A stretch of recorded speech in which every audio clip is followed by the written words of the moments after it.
अस्सलाम वालेकुम and hello everyone, this is doctor Masood from pioneer pets hospital. क्या बिल्ली के बाल हमारे लिए या इंसानों के लिए ख़तरनाक हैं या हार्मफुल हो सकते हैं, ये आगे चल के हम आज के वीडियो में डिस्कस।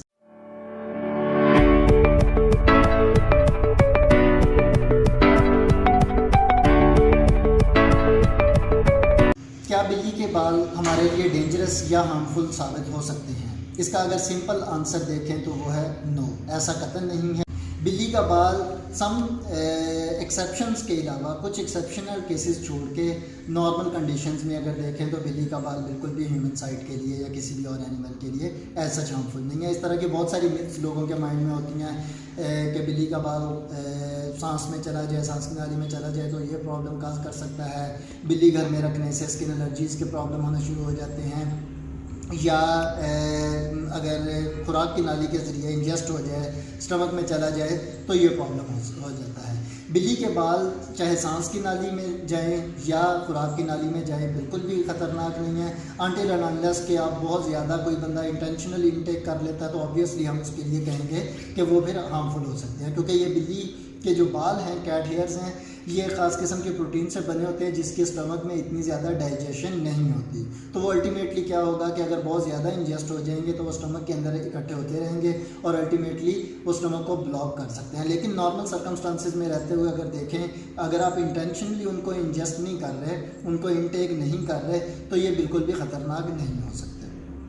इसके अलावा ये एक ऐसा प्रॉब्लम है जो कि नए पेट ऑनर्स जब भी कैट अडॉप्ट करते हैं या हमारे पास फर्स्ट विजिट पे आते हैं तो ये सबसे ज़्यादा पूछा जाने वाला सवाल है।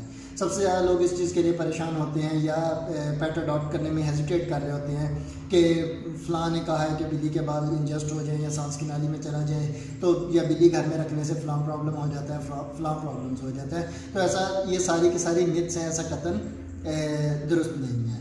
अगर हम बिल्ली के बालों की बात करें तो बिल्ली के बालों से मुराद है उसका फर कोट, इसके अलावा उसके साथ जो स्किन के फ्लेक्स या डेंडर एसोसिएटेड होता है वो। कुछ लोग, बहुत रेयर लोग जो कि डेंडर को सेंसिटिव होते हैं, उसके डेंडर के अगेंस्ट एलर्जिक होते हैं, उनके अंदर अगर ये बिल्ली के बाल इंजेस्ट हो जाएं तो वो कुछ एलर्जिक रिएक्शन काज कर सकते हैं। इसके अलावा कुछ लोगों को कैट से, नेचुरली कैट से एलर्जी होती है तो वो एक स्पेसिफिक टाइप की एलर्जी है, उससे हट के बिल्ली का कोई भी ऐसा रखने में प्रॉब्लम नहीं।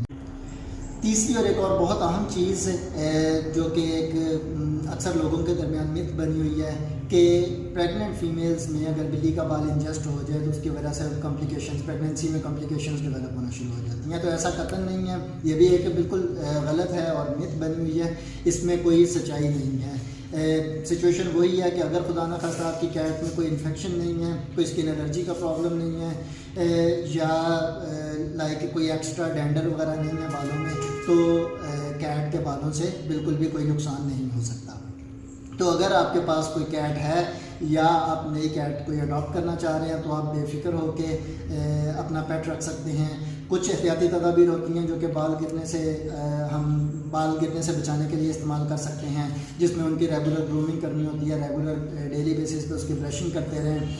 इसके अलावा अगर पर्टिकुलरली विंटर मंथ्स में हम बहुत फ्रीक्वेंटली उनको शावर नहीं दे सकते कैट्स को, तो उसमें डेंडर उनका कम करने का बेहतरीन तरीका ये होता है कि बेशक आप रेगुलरली शैम्पू ना करें, लेकिन ल्यूक वार्म वाटर में एक दफ़ा कैट को डिप दे दें। Simple plain Luke warm water में एक डिप दे दें जस्ट 2-3 मिनट्स के लिए, उसके बाद कैट को खुश कर दें तो उसी से जो मेजॉरिटी पार्ट ऑफ डेंडर होगा वो स्लफ ऑफ हो जाएगा।